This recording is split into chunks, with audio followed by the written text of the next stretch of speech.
नमस्कार मु प्रियंका आपण मानक स्वागत जनाऊँगी मोर यूट्यूब चैनल प्रियंका सोडिया रोषेई रे। आज मु आपण मानक सहित नड़िया पुर देकी तुला परी नरम spongy super soft idli recipe share करी। यह बनाइबा बहुत सहज, खाइबा पाई मध्य बहुत टेस्टी लगी थाए। छोटरू बड़ पर्यंत समस्त को यही इडलीटी बहुत पसंद आसीबो। तेबे वीडियो को शेष पर्यंत देखंतु। जदि यही रेसिपी आपण मानंकु भल लागिबो ताहेले वीडियो को लाइक एवं चैनल को सब्सक्राइब करने को जम्मारू भूलिबेनी। तेबे चलंतु वीडियो आरंभ करिबा। प्रथमे मु गोटे बाउल नेइछि। एबे एथिरे मु गोटे मेजरिंग कप रे मापिकी 3 कप उषुना चाउल नउछि। एबे चाउल रे पानी देकी चाउल को 2-3 थर धोई नेबा।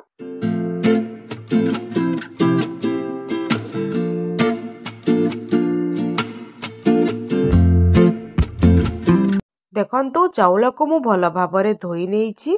एबे एथिरे मु गोटे गिलास पानी दउछि। एबे चाउल रे मु अल्प टिके मेथी दउछि। मेथी देबा द्वारा बिरी चाउलटी भल भाबरे फर्मेंट होइथाय। एबे चाउल को 7-8 घंटा पर्यंत बतुरीबा पाई देबा। आपण चाहेले चाउल को राति सारा मध्य बतुराई पारिबे। देखंतु मु आ गोटे बाउल नेइछि। एबे सेही बाउल रे मु बिरी को दउछि। जे मेजरिंग कप रे मु चाउल को मापिकी नेइथिली सेही मेजरिंग कप रे मु बिरी को मध्य मापिकी नउछि। तो एठी मु 3 कप चाउल पाई 1 कप बिरी नेइछि। एबे बिरी रे पानी देकी बिरी को 2-3 थर भल भाबरे धोई नेबा। देखंतु बिरी को मध्य मु भल भाबरे धोई नेइछि। एबे एथिरे गोटे गिलास पानी देकी बिरी को मध्य बतुराई नेबा। चाउल को जेतिकी समय पाई बतुराउछंती बिरी को मध्य सेतिकी समय पाई बतुराई नेबे। देखंतु बिरी चाउल को मु राति सारा बतुराई नेइथिली। एबे बिरी चाउल भल भाबरे बतुरी जाइछि। एबे आमे बिरी चाउल को चिक्कण करिकी बाटी नेबा। बिरी चाउल को मोटा करिकी बाटिबे। बिरी चाउल को बाटिबा पाई जेतिकी पानी दरकार पड़िबो बस सेतिकी ही पानी देबे। देखंतु बिरी चाउल को मु मोटा ओ चिक्कण करिकी बाटी नेइछि। एबे बिरी चाउल बटा को आमे भल भाबरे मिसाई नेबा।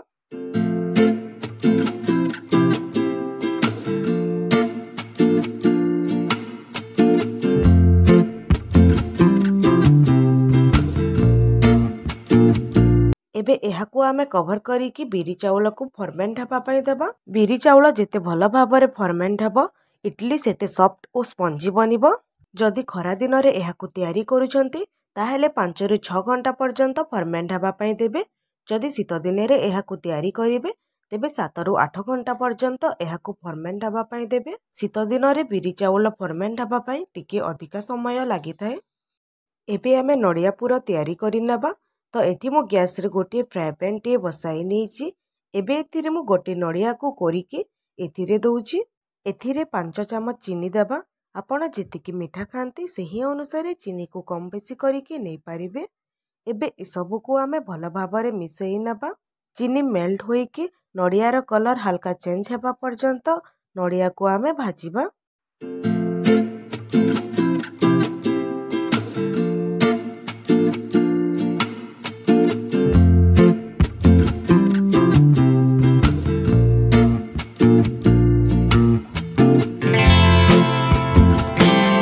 देखंतु नड़िया भल भाबरे भाजी होइकी नड़िया रो कलर मध्य हल्का चेंज होई गलानी।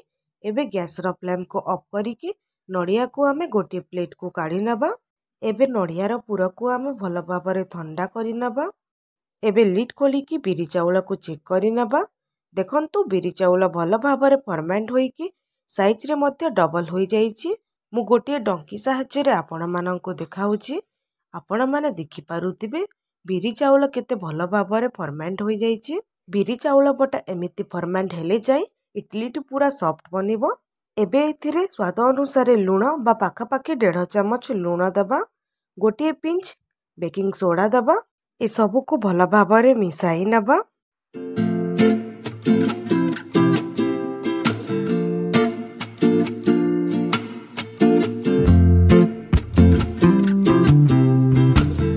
देखंतु बैटर बहुत मोटा अछि। तो एथिरे आमे पानी ऐड करि नबा। तो एठी मु आधा गिलास पानी देकी ए सब को भल भाबरे मिसाई नउछि।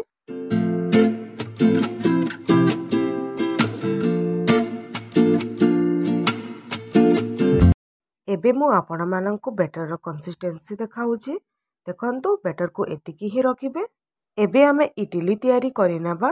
इडली तैयारी करिबा पई मु गोटिए इडलीर छांच नेइछि। एथिरे मु अल्प तेल देकी एहाकु हाथ साहाय्यरे इडली छांचर चारिपटे लगाई नउछि। एबे एथिरे आमे अल्प अल्प इडलीर बैटर देबा। प्रथमरु अधिका बैटर देबे नाही काहेकि ना हमकु नडियार पुर मध्य देबार अछि। देखंतु इडली छांचरे मु अल्प अल्प बैटर दे नेइछि। एबे एहा उपरे आमे अल्प अल्प नडियार पुर देबा।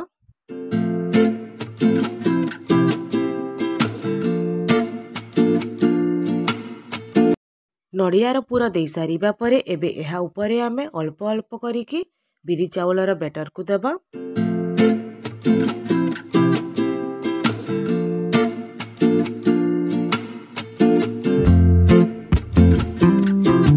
देखंतु एही परी भाबरे बाकी सबुकु मध्य तैयारी करिनबा। देखंतु इडली को स्टीम करिबा पई मु इडली छांचरे किछि पानी को गरम करि नेइतिले। एबे आमे इडली छांच गुडी को गोटिए गोटिए करी एथिरे देबा।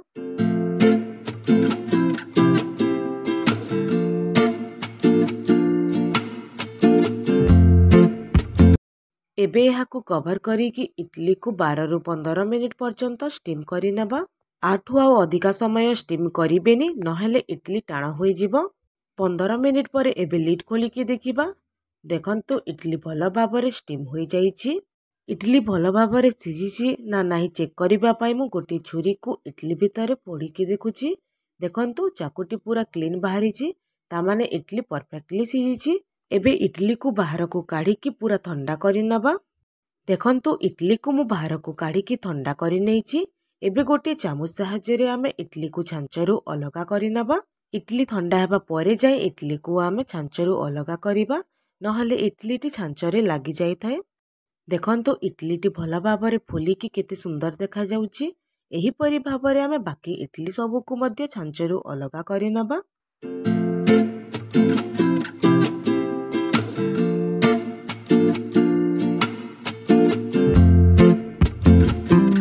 एबे देखंतु प्रस्तुत होई गला हमर नडिया पुर दिया इडली। एही रेसिपी आपण माननकु केमिति लागिला कमेंट करी निश्चित जणाइबे। एबे मु गोटिए इडली को दिफाळ करिकी आपण माननकु देखाउछि।